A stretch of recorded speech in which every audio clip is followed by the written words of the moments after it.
मानवता की पुकार। बंधुओं, मैं आपको एक मानवता के नाते पुकार करके कह रहा हूँ। समाज एवं देश के प्रबुद्ध बुद्धिजीवियों, विद्वानों, ज्ञानी विज्ञानीजनों, आज हुआ मंगलवार 5 दिसंबर 2023, समय 1:45 होने चला है अपराह्न। तो मैं कहता हूँ कि मैं जनहित संदेश वाहक हूँ। अब व्यक्ति, समाज, देश हित के लिए शांति का खजाना लाया हूँ। आप मेरा विचार को सुने, समझे, अनुसरण करें। जो सही है उनको माने, अगर जो गलत है तो उनको हम ताक पर रख दें।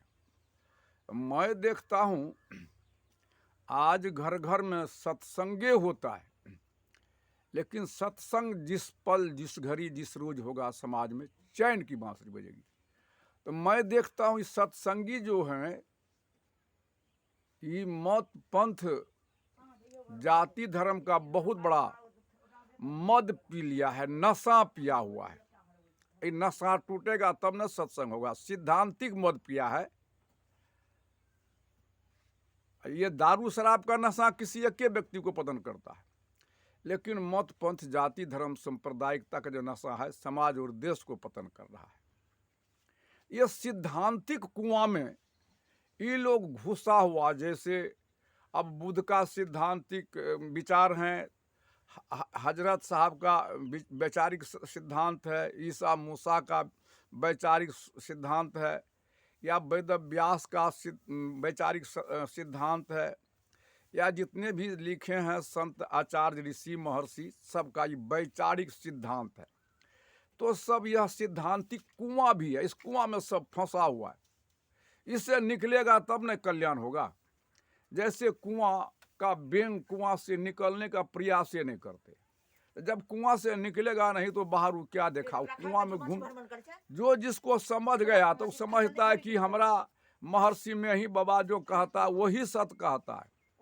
कोई कहता हमारा रामानंद स्वामी जो कहता वही सत्य कहता है। कोई कहता क्या कहूँ, कोई कहता है जो हमारा जैने सत्य कहा है, कोई कह रहा हमारा बुद्धे सत्य कह रहा है, कोई कहता हमारा हजरते साहब जो ये कहा है हमारा इस्लाम सबसे बड़ा है, कोई कहता हमारा सनातन हिंदू धर्म सबसे बड़ा है। इसलिए कबीर साहब कहता बड़े गया बरपन में रोम रोम अहंकार, सदगुरु से परिचय बिना चारों बरन चमार। इन लोगों को वास्तविकता का बोध नहीं हो पाया है अभी तक।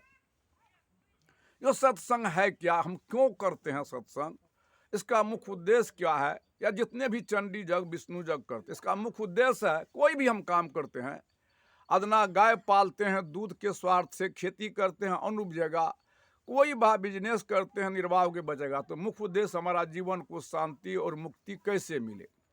इसीलिए हम सत्संग करने के लिए चंदा चिट्ठा या पूजा पाठ करने के लिए चंदा चिट्ठा गांव गांव में घूम करके 2, 4, 5, 10 लाख जमा करते हैं। क्यों करते हैं? तो ये हमारा समाज का हित होगा, हमारा कल्याण होगा। तो इसलिए हम लोग सत्संग करते हैं, यानी सद ज्ञान का दीपक जलाते हैं। मैं भी दीपक जलाता हूँ। अब क्यों जलाते हैं? तो सारी मौत पंथ जाति धर्म की अज्ञान का दूर हो, मतलब सारी हमारे अंदर में न देखते हैं। तो जैसे सूरज उदय होता है ना, तो सूरज उदय होते ही जितने भी तारे घन चंदा रहता सब छुप जाता है।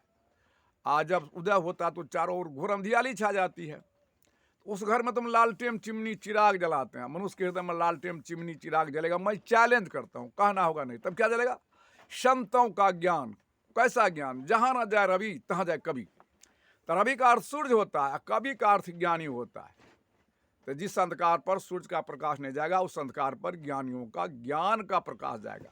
तो ऐसा ज्ञान का प्रकाश का प्रभाव पड़ जाता तो हमारा समाज में ये सब जाति धर्म सांप्रदायिकता, ये मत पंथ का ये घोर अज्ञान की अंधियाली है। इसमें नशा पी करके सब सिद्धांत में मानते हुए हैं।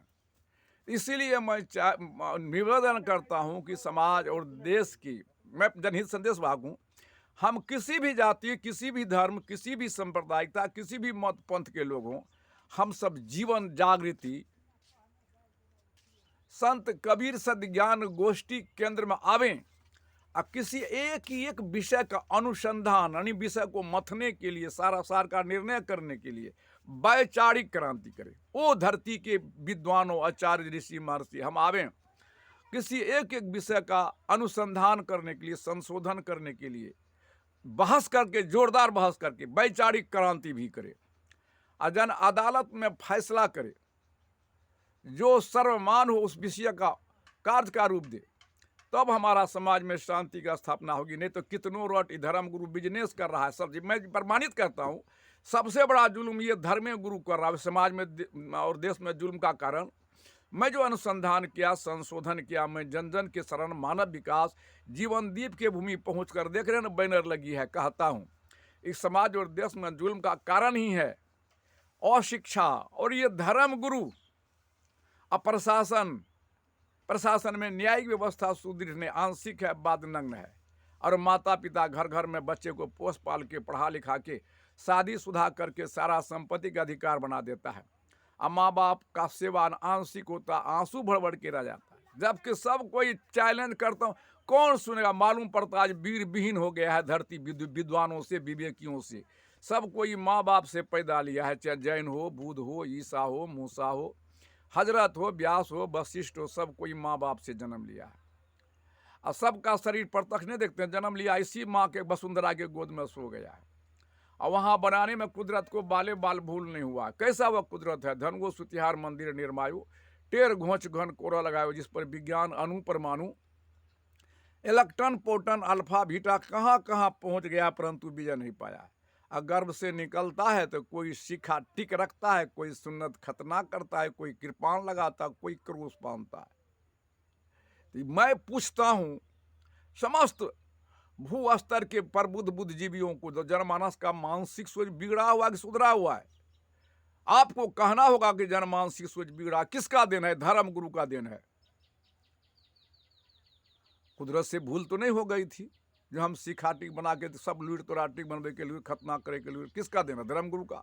और सबको खुदा ईश्वर माँ के गर्भ में बनाता है। यह अब हम जो भोजन पदार्थ करते, यही से चावल गेहूं से लार से अलार रस खून मांस मजा हड्डी चाम रोम बनता है। तो अनुसंधान कीजिए ना चावल का भी, और कि हिंदू मुसलमान में बार बार रिपीट करता हूँ, लेकिन सुनने वाला नजर नहीं आता। हिंदू मुसलमान नहीं है, मक्का गेहूं का रोटी हिंदू मुसलमान नहीं है। तरह तरह का ये अरहर चना के दाल खाते हैं, सीम बैगन कद्दू करेला बैगन इत्यादि का सब्जी, गाय भैंस के दूध, उसी के अर्क से न बीज बनता। आपका भी घर है उसी बांस को रस है, तो मेरा भी घर उसी बांस को रस है। आपका वही करकट टीना तो मेरा भी वही करकट टीना, वही आटा छर सीमेंट तो मेरा भी वही ईटा छर सीमेंट से शरीर बना, शरीर घर है। तो जितने भी देहधारी जैन बुद्ध ईसा मूसा यहूदी पारसी, सबका शरीर के पदार्थ से बना था। और सबों का अंदर में वही प्राकृतिक आकर्षण शक्ति सांस है, सबके अंदर वही चेतन आत्मा था। प्रमाणित कीजिए ना, इस सांस हिंदू है कि मुसलमान है, ईसा मूसा, ये आत्मा हिंदू है कि? लेकिन नहीं करते हैं तो पागल के तरह ही। मैं तो कहता हूँ दुनिया हमारे लिए पागल है, हमको भी दुनिया के लोग पागल कहता है। कौन इस बात को समझने वाला? सब वो एक प्रकृति का संतान है और स्पष्ट साफ है। सबका शरीर प्रत्यक्ष माँ के गर्भ में बना, वहाँ दो ही पार्ट बना हुआ है। और जब सुनने वाला तब ना मैं अपना विचार को विस्तार रखूंगा, तो वहाँ से दो ही पार्ट जन्म लिए। कोई नहीं कहता था कौन जात कौन धर्म जन्म लिया, लड़का भले की लड़की हो। रास्ते में जाते कोई नहीं जाता है कौन जात कौन धर्म जा रहा है। स्त्री पुरुष लाश बन के अर्थी पर शमशान मुर्दा जा रहा है। मन बन गया हिंदू तो टिक रखते हैं, मुसलमान सुन्नत खतना, सिख ईसाई कृपान क्रोस लगा लेते। तो मानसिक सोच बिगड़ा हुआ है।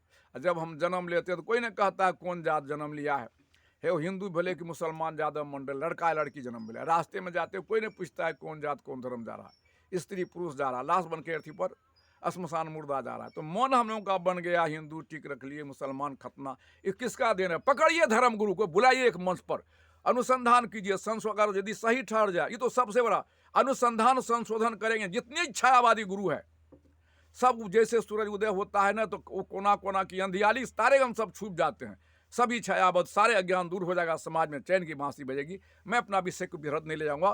तो मैं जनहित संदेश वाहक संत कबीर भक्त आत्मस्वरूप जगदीश मानव हूँ। मेरा मोबाइल नंबर 9471 है 57 मेरा विचार से कहाँ तक आप लोग प्रभावित हैं, या मैं सही कहा तो भी आप लोग मेरा ये फेसबुक में जो दे रहा हूँ यूट्यूब चैनल पर, आप फॉलो करेंगे, यानी एक लाइक करेंगे, शेयर भी करेंगे। और मैं गलत कहता हूँ, उस पर भी हमसे प्रसंग कीजिए, अपना मोबाइल नंबर दीजिए।